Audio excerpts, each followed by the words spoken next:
right, boy. It's all right. You just take it easy. Take it easy. Glenn, he can't talk.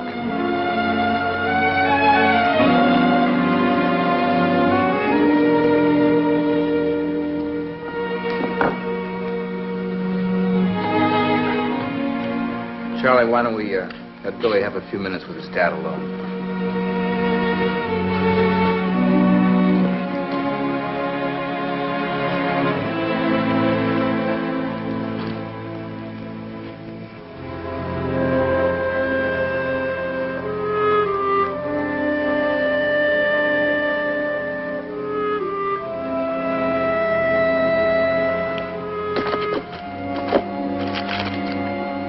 Kind of unusual. Yeah. You think that little boy will ever get his talking back, Clint? I don't know, Charlie. It's hard to say. Reckon it was them rawhiders then. Charlie, you know better than that. If it was a rawhider, they'd have taken everything. We sure wouldn't have missed this. That's for sure. Think what would happened to the little boy if he hadn't been out gathering firewood, too. Yeah. Some of them must have really hated his father. They're after something. It's too bad that he can't write. It sure is. Clint?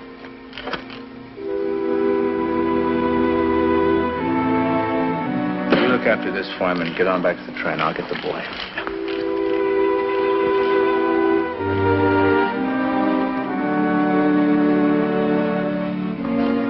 All right, Billy, take it easy. You got nothing to be afraid of. Do you understand that? And I want you to remember, I'm your friend. All right?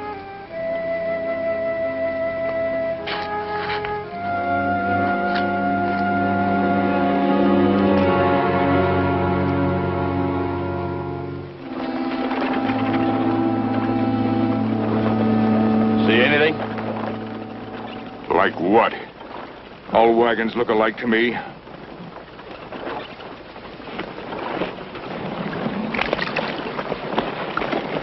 If this turns out to be one of your drunken yarns, I'll hang you by your ears. Oh, honest, Frank, honest. I told it to you just like I heard the young lieutenant say it, honest. And where's the wagon? That's the fourth one we've hit in 2 weeks and nothing. 00, Slater. Well, we could have. Look, there can be other trails from Tuscaloosa to the Humboldt crossing. I mean, we could have. He's right, Frank. There's no guarantee it joined that train down there. What? Well, sure, it could be behind them. Driving along nice and lonely. Yeah, just waiting for Mr. Frank Morgan to come along, huh? Yeah. Well, let's not keep it wait. No, because that wouldn't be gentlemanly, huh? Who said I was a gentleman, huh?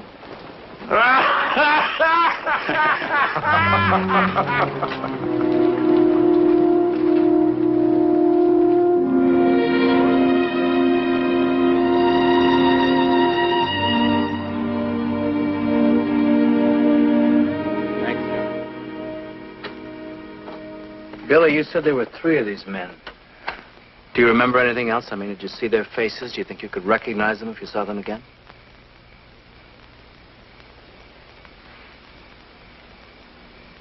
Billy, did your father have to leave home?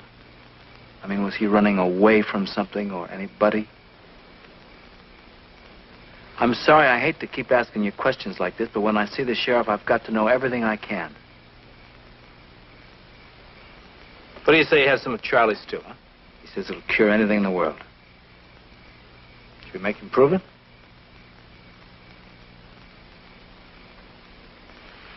Well, change your mind, Billy. I'll have him keep it warm.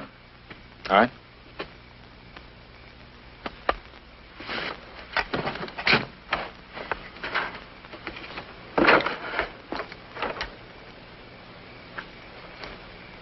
Ain't he gonna eat? No. Well, he ain't had nothing all day. Did you tell him my stew could help him a little? You better keep it warm, Charlie. Yes, sir. What'd you find out? Not very much. There were 3 outlaws, but one did all the talking. He doesn't think his father was in trouble, and he doesn't know what they were after. That doesn't tell us anything. Sure doesn't. Well, what about the boy? Well, I think he ought to come with us. He's beginning to feel that we're his friends, and I think that's very important. I think you're right. I think he should ride on the wagon with me, too. On account I've had a lot of experience raising boys. What experience? Well, I raised myself, didn't I? You know, that's a good idea, Charlie. Yeah, that's a good idea. Now, I'm going to go talk to the people. The main thing is that we shouldn't ask any questions. We should just sort of let him kind of get over it if we can. You're right, you're right. Raised yourself, huh? Well, I did, didn't I? Proud of it, too.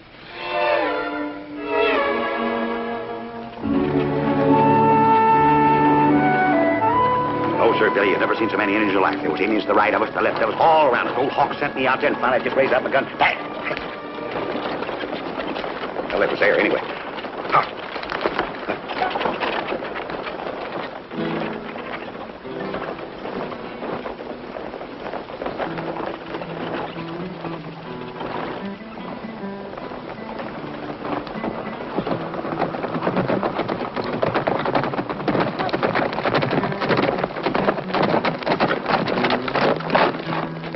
Do you see what I see?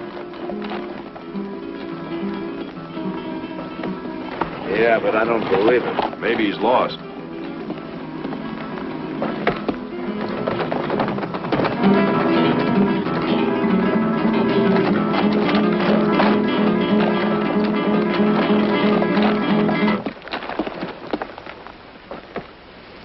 Ah, how do you do, gentlemen? Splendid day, isn't it? Bit warm, perhaps? Yeah, perhaps. Oh, excuse me, gentlemen. I am Daniel Denker, DM. The DM stands for? A doctor of musicology. I'm president, vice president, and sole worker of my company, which designs and manufactures musical instruments. I see. Where are you from? By birth and inclination, Philadelphia, Pennsylvania, but the necessity of business has recently made me a traveler. Pretty rugged country to be traveling alone in. Oh, well, I have a very valuable cargo of instruments here, which I've contracted to deliver to San Francisco, and I'm waiting here for Mr. Hale's wagon train. You're waiting for us? Oh, one of you two gentlemen is Mr. McCullough? That's right, that's me. This is Bill Hawks. You do? How are you? Where did you see Hale? In Logan. How did you get here before we did? Well, I was stranded in Logan, wondering how one navigates the formidable desert and mountains, and I overheard Mr. Hale trying to buy beef for his train. That doesn't explain how you got here ahead of us. Oh, well, I explained to Mr. Hale how anxious I was to reach San Francisco as soon as possible, and he told me about the shortcut across the mountains. It's no wonder that your wagon's such a wreck. It's a wonder you got here at all. Yes, Mr. Hale warned me that might be the case, but here I am, and here you are. Fate. Am I welcome? Yeah, I guess you're welcome, all right. But you'll have to change this cargo, move it to another wagon. Oh, no. Please, sir. I mean, couldn't you fix it? I'll pay for everything. No, I think that'd take us too long. It took me almost 2 weeks to pack these instruments perfectly. I'm afraid, well, they're very delicate. To try and repack them would take days. Well, I guess we can find you another wheel. At least we'll look for you. Thank you. Thank you very much. You know, Mr. Hale told me that I could meet no finer or friendlier group of people. He did not exaggerate, Mr. McCullough. Well, you don't want to believe everything you hear. Not out here. We'll see you later.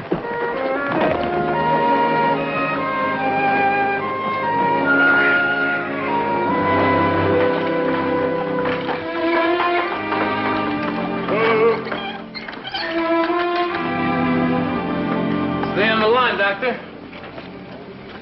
Folks, this is Dr. Daniel Denker. These are some of the people you'll be traveling with, Doctor. Ladies and gentlemen, I'm extremely honored to meet you.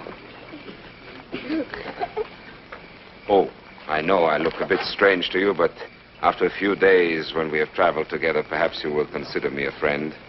And among friends, of course, there can be no strangeness. Well. One pretty girl is good. 2 pretty girls, that's unbelievable.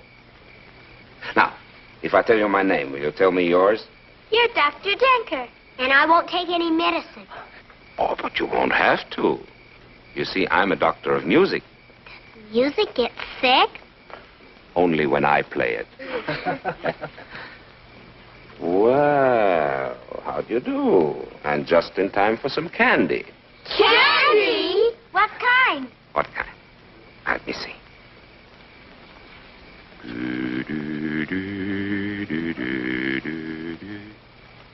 Do that.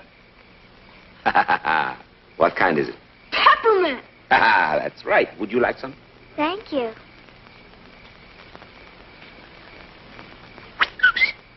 Gee, how about me, sir? Thank you. You, of course. You, and for you, and even for you. Now, watch. Closely. Nothing. And nothing. Right? But.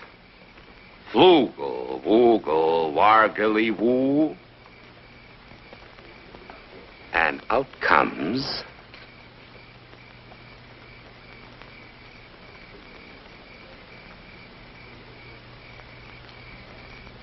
Madam, would you mind holding out your apron?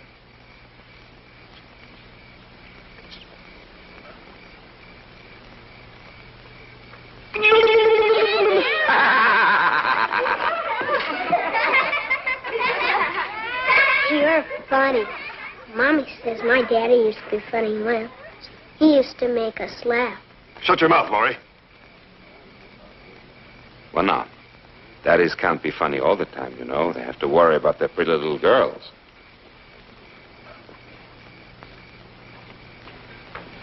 Well, what have we here? That's Billy. Well, come on, hurry up. The candy will all be gone. What's the matter? Don't you like candy? He was scared, Doctor. He won't talk. No, wait. Billy, it doesn't matter. Many of us don't care for candy. And, Billy, there are many ways of speaking. There is, for instance, the language of music. Quite beautiful. And quite simple, too. It's as easy as talking. Look, it's first in here. You want it to come out. To say something for you. So, take a deep breath, and out it comes. Like this.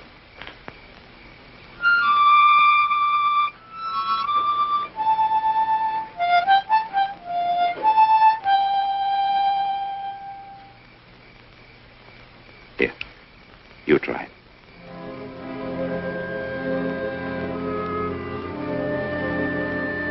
Come on.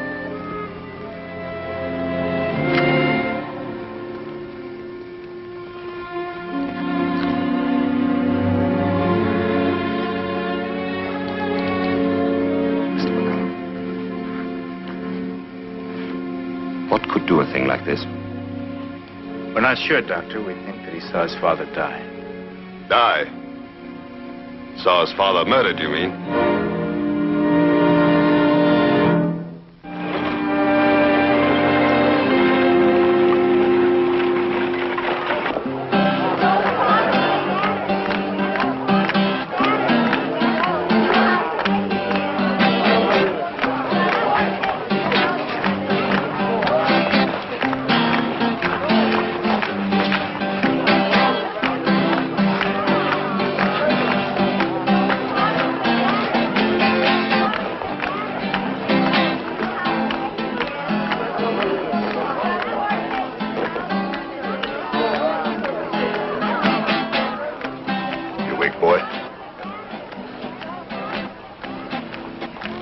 Afraid of me, boy.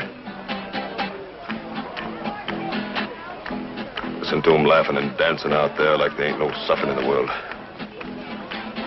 We know it different, don't we, boy? You want to talk again, don't you? But then you listen to me. You get vengeance in your heart for the men who killed your pa. See this eye? My leg.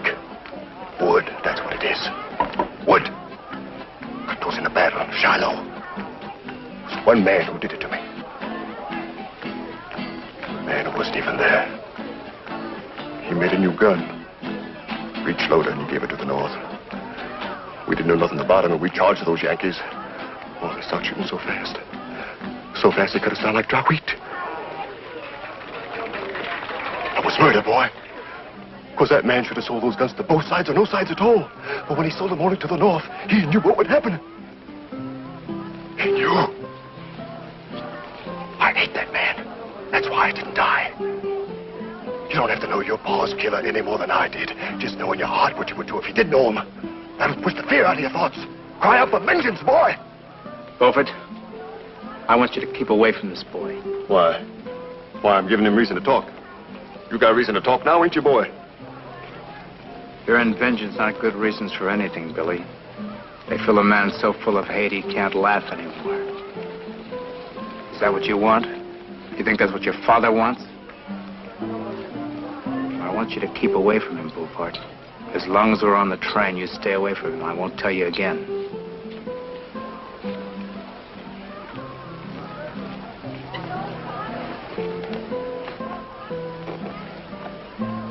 You remember what I said, Billy?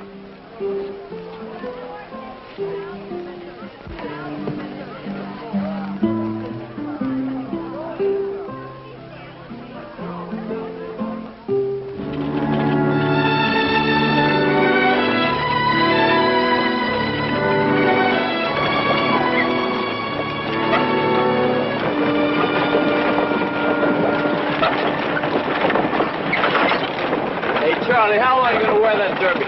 Well, for the rest of my life, if it's any concern of yours. It makes me look distinguished. Don't it, Bill? See there? That's what I've noticed.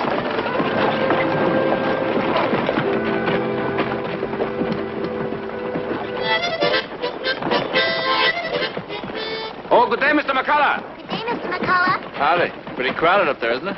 Well, there's always room for Billy if he changes his mind. I wish you would. Keep trying. Play some more, Uncle Daniel, please.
Any good, but I'll say it again.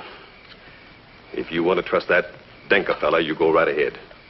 But I say he ain't no music man. Ed, you got no reason to distrust Dr. Denker. Why, he's making this trip a good time. Did you see him teaching the kids to play their music things? I don't trust nobody who don't do nothing but laugh and play all day long. Maybe that's because you forgot how to do those things, Ed. I ain't got a reason to laugh, Emma.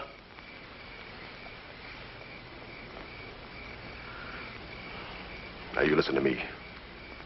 He's been here 4 days now, and every day wearing different clothes.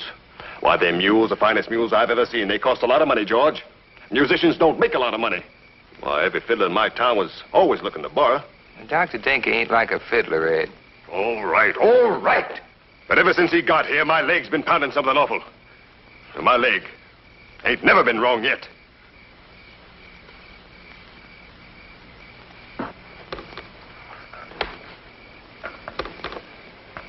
He ain't forgot what Laura said to Dr. Denker that first day. That's the rankle in him. Yeah, California's a long way from his hate, Emma. Ed's hate is only as far away as himself. Good evening. Oh, evening, Frank. Excuse me, but I was wondering if you people have seen Billy. I haven't. Maybe he's watching the other children play. No, I'm afraid not. Well, now, Laurie told me she saw him today when Dr. Denker was teaching her to play the harmonica. Well, that's good news. I didn't know that. If anybody can make that boy social again, it's Dr. Denker. Yeah, I think you're right. Well, thanks. Night. Night.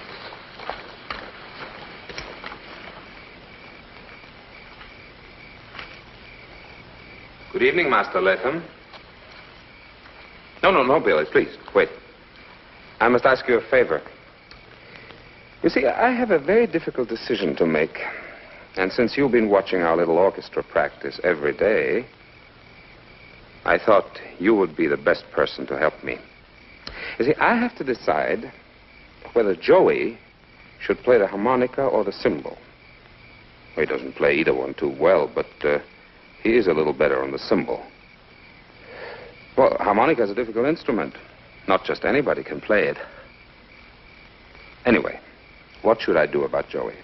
Let him play the harmonica or the cymbal? Harmonica or cymbal?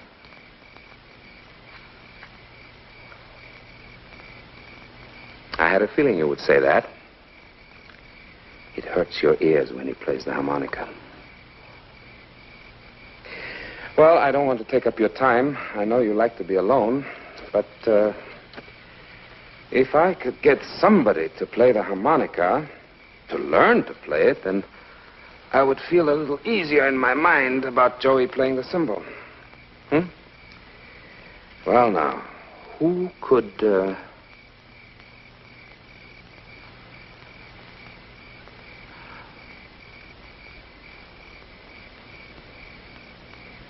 Perhaps it's too much to ask.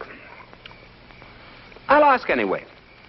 Billy, could you learn to play the harmonica?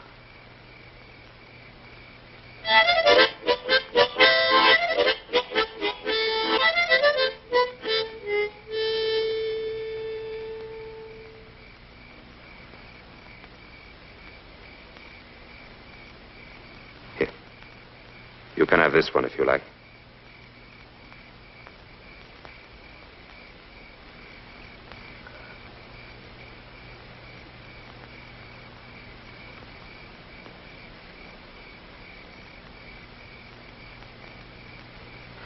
I know it's difficult. I quite understand. Well, I mustn't take any more of your time. You have been very kind and very helpful. Thank you. Good night.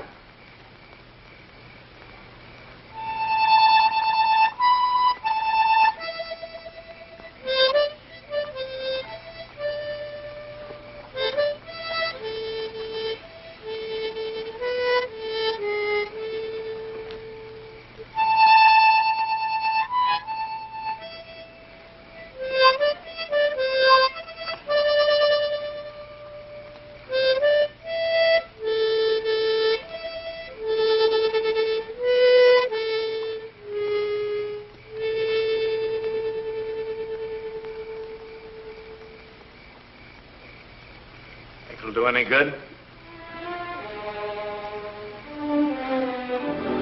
I don't know, Mr. McCullough.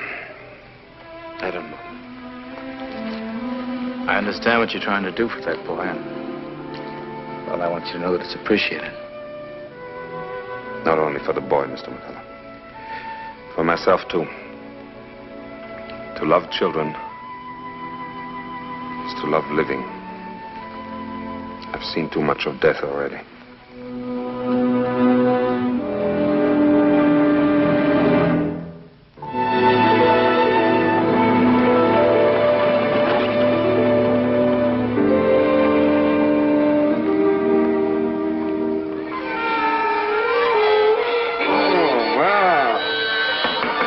Philharmonic Orchestra is assembled, I see. Yes, but I want to play all by myself this time. What, a soloist already, Well, we shall see. At the moment, we'll all play together, please.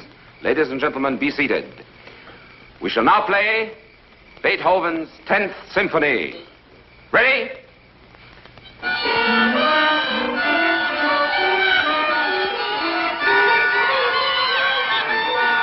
Join us, Mr. Wooster. Not everybody can do that. Good. Why didn't you join us, Mr. Wooster? Oh, thank you, Doctor, but that'd look kind of silly, wouldn't it? Oh, the Bible says, be ye as little children, doesn't it? I guess it does, don't it? You won't believe this, Doctor, but I play a real good triangle, you know. Oh, I believe it, Mr. Wooster. One time my folks talked about me taking up triangle playing for a living. You know? Oh, is that a fact? Yes, sir. Now then. Triangle. Well, I'll be. Thank you, Doctor. You'll never regret this. Sorry. Yeah. Excuse me, son.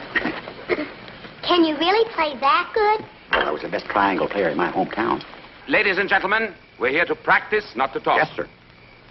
Now then, a symphonic orchestra depends on precision. Mr. Wooster, Yes, you. you will wait for my cue. Oh, yes. Ready? And.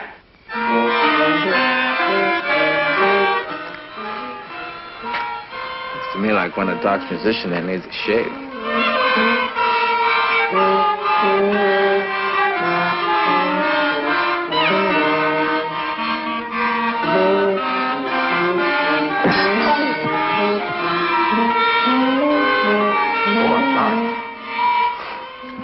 You know, Flint, Chris would give a month's pay to see this. Hey, look. Dr. Denker, Billy. Play, don't talk.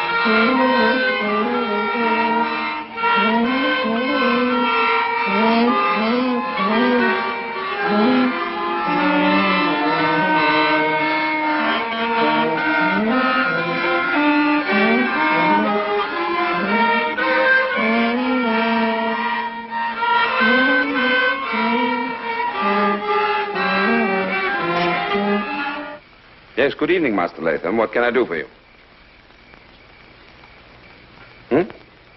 Yes, my boy. Come on, boy, do it. I'm afraid I don't understand.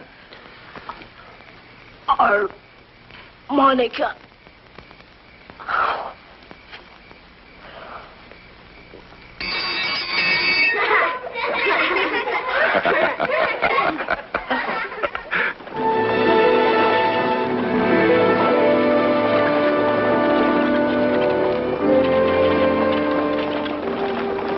What's the matter with you? Nothing. Where's Billy? Where he's been for the last 2 days. Ever since he started talking again, he don't see fit to ride with me no more. And that's the way I like it, too.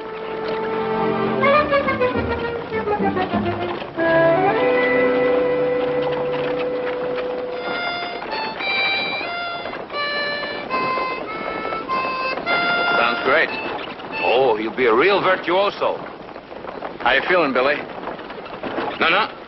Only horses nod. I'm fine. Still a little tight, but we're getting better. Huh, Billy? Better all the time. Come on. Scales.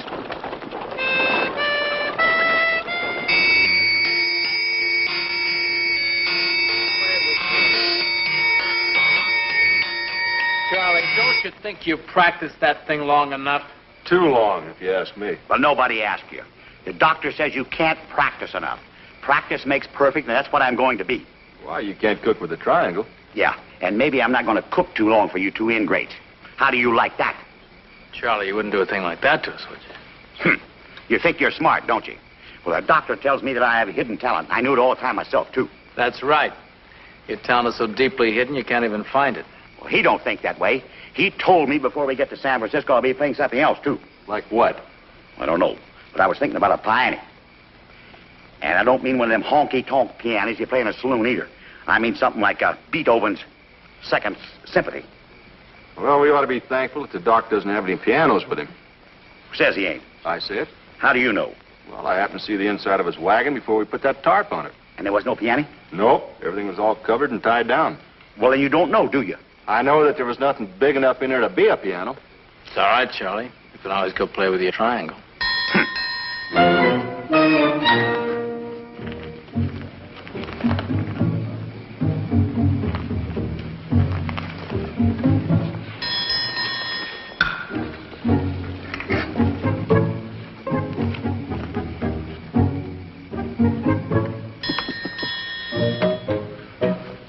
Hawks don't know everything. They could be all sizes of pianos, you know.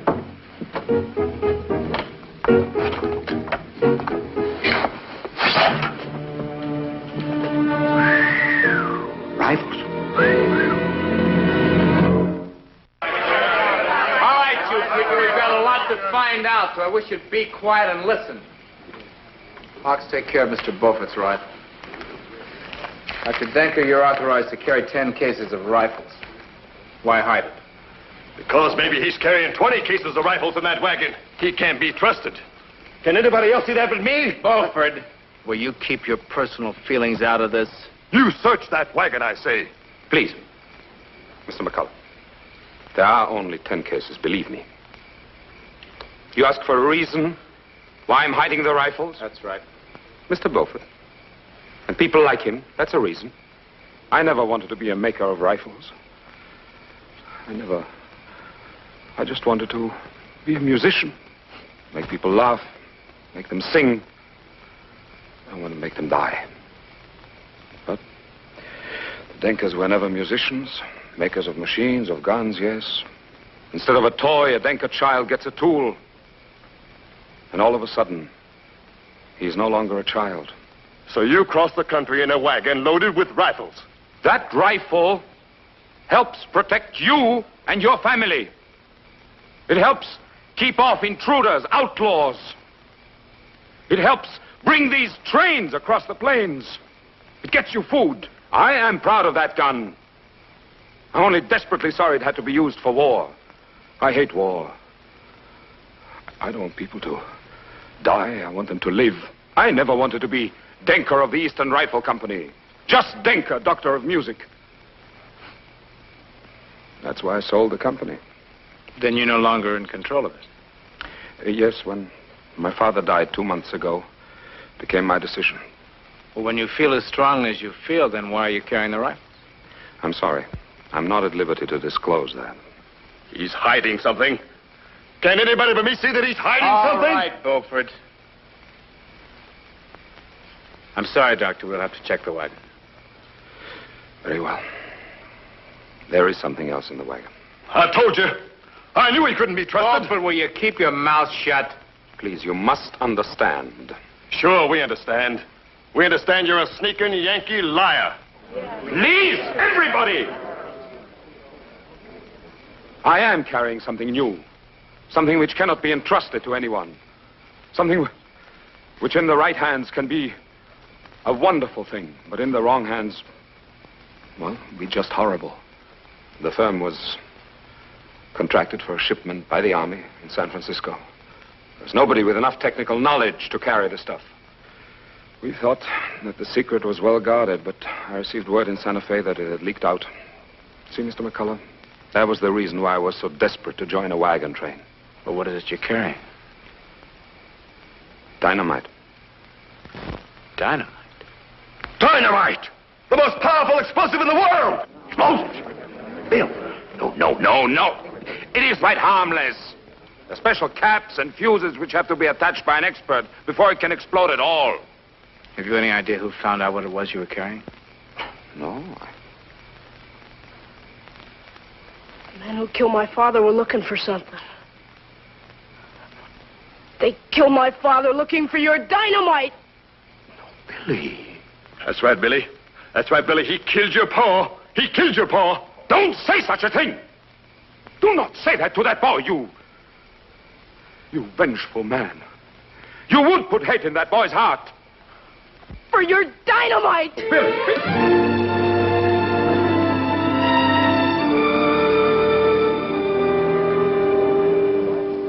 The sand covering it keeps the heat in a while. This one's still a mite warm at the bottom. I'd say it was burning just this noon. Then the train can't be more than 10, 12 miles ahead of us. 15, maybe. No more than that. Well, I hope we can cook up some coffee. I'm about dead.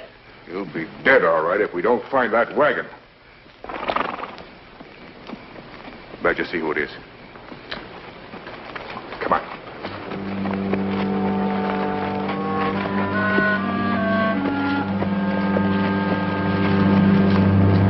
Well, I'll be. What are you doing out here alone, boy? I'm going to California. You'll never get there going in this direction. Hey, Morgan.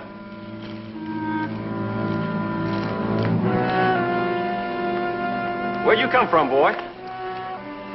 Hey, you come from that wagon train? Come on, boy. Hey. Hey, a feisty little mite, ain't he, huh? You did it. You killed my pa. What did you do it for? We didn't have nothing. Dr. Denker, he's the one with the guns and the dynamite. Who's got it? What did you do it for? We didn't have nothing. Stop yelling. Why did you kill him? Your pa gets shot near Cray Springs. Well, your pa should have answered some questions like I want you to. You understand?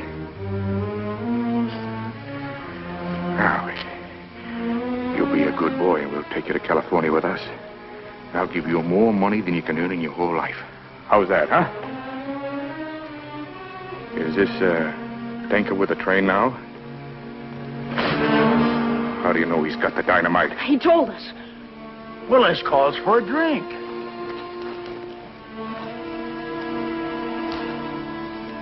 We're 15 miles from stuff that's going to make us the richest men in this country. We're going to be blasting open banks from here to California. And all you worry about is a swig of cheap whiskey. Come on, boy.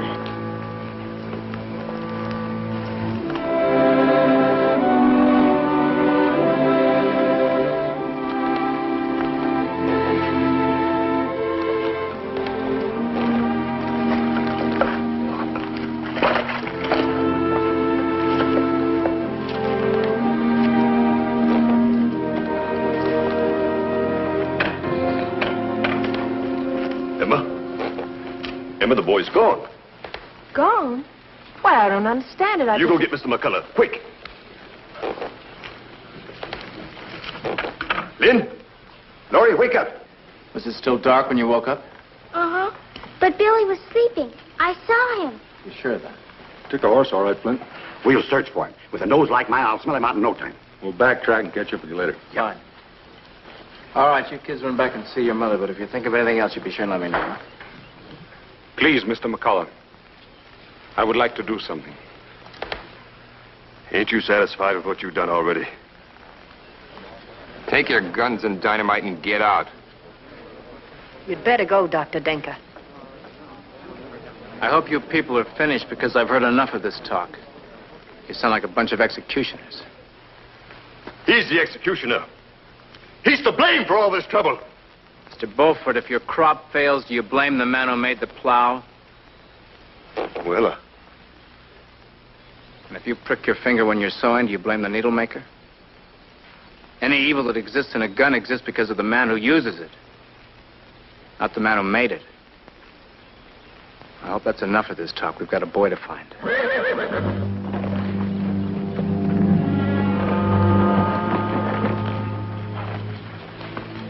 I'm looking for Mr. McCullough. That's me. What can I do for you? I'm a trader, Mr. McCullough. This is a wagon train, not a trading post. That's funny. I was told it was. I don't know who told you that, but it's wrong information. It was a little boy. Where is he? Well, where is he? Is he all right? Oh, he's fine. We're taking him to California, that is, unless we can trade. Then I'll do my best to send him back here. You harm that boy, and I'll follow you and kill you, believe me. None of that, McCullough, or our trading days are over. No, wait. Stop this playing. It's my wagon you want. You, Denker? Yeah, Denker. I have the guns, the dynamite. You bring the boy back, and I will give you the wagon. You come too, Denker. You see, I know there are tricks to using that stuff. Very well. I will go along. I will teach you. You know what you're saying, Denker? You said yourself what would happen if that stuff fell in the wrong hands. You let me handle The kid, McCullough, the kid! My friends will take him to California with them. Stop wasting time. It is I you talk to of trading, not to Mr. McCullough. You're right. There's a rock formation on a flat about a mile back. The boy comes back to the train when you get there. Agreed. You're a smart trader, Doc. Be a quick one. Giving him the dynamite doesn't guarantee you get Billy back. I said agreed. You can't bargain with scum like this. Now listen to me. Listen to what? There is no other way. I didn't make this situation. Ask them who's to blame for this danger. Is it their own bitterness? Their hatred? Is it the self-pity in their own hearts? No, it's Denker. So, it is Denker who has the dynamite, and it is Denker who decides. I have decided. You have a bargain, mister.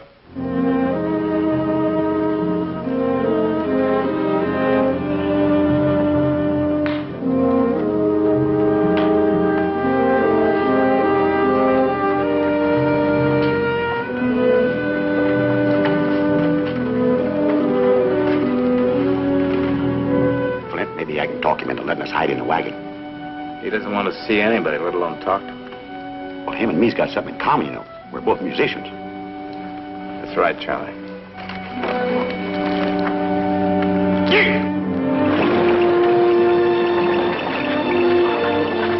Let's try it our own way, Bill. As soon as he's out of sight, we'll go out behind that rock formation. The main thing we have to do is just come in behind him before we hit him. All right, let's go. Take it, Bill. Still can't see why I can't go along. Three's bound to be better than two.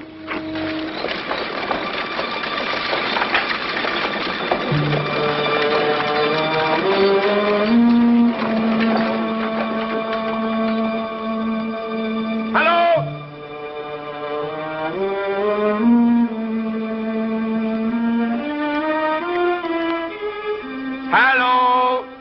I also do not like to waste time, sir.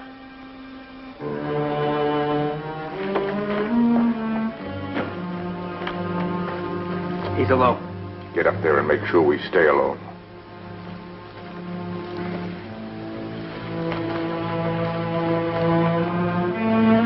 Told you I don't want to go back to the train. You do like I say, kid.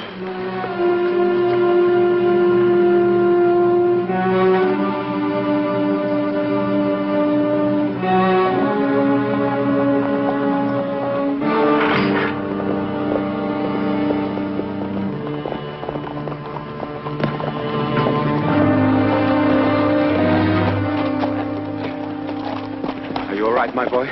I can take care of myself all right. Why don't you just leave me alone? So, you found your tongue again only to spit out hate. Seems I made a poor bargain. Got it. Both of you. Badger, check the wagon. But it's all there. I gave my word. Sure, Doc. I believe you.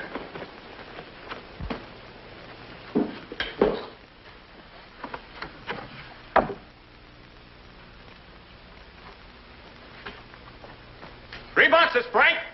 3 boxes of the stuff. I told you, I'm a man of honor.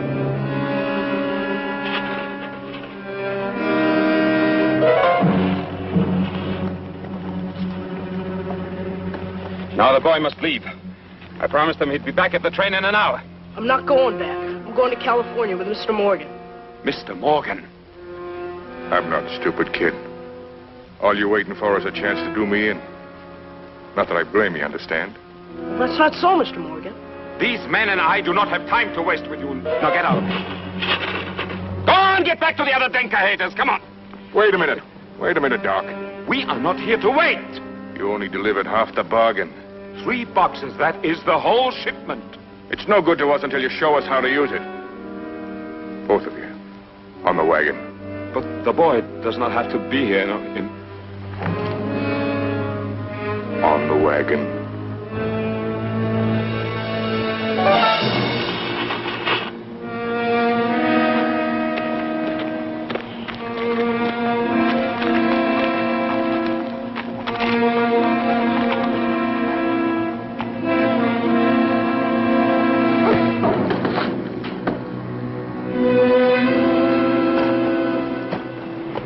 Billy, when I yell, you ride hard.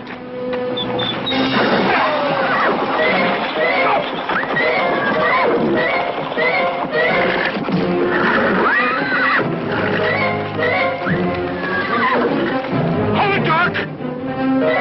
No! Go back! Go back! The dynamite is going to explode! Dynamite? Why, you did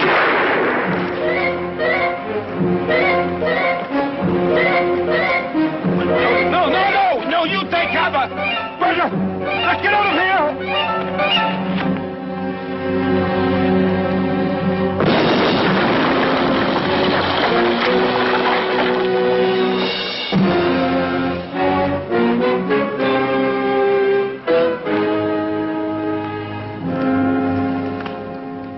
You 3 gentlemen should be very proud of yourselves.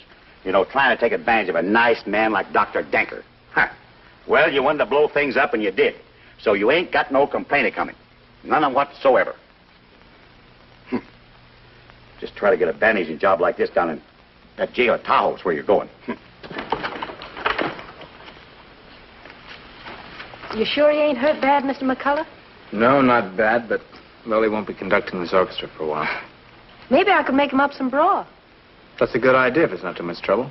Ain't no trouble at all. Come along, Emma.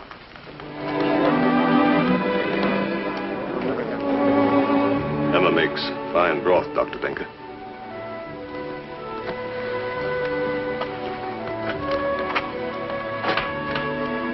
You know, I think I will teach Mr. Beaufort to play the concertina. What about me? We'll have a long time for that, you and I.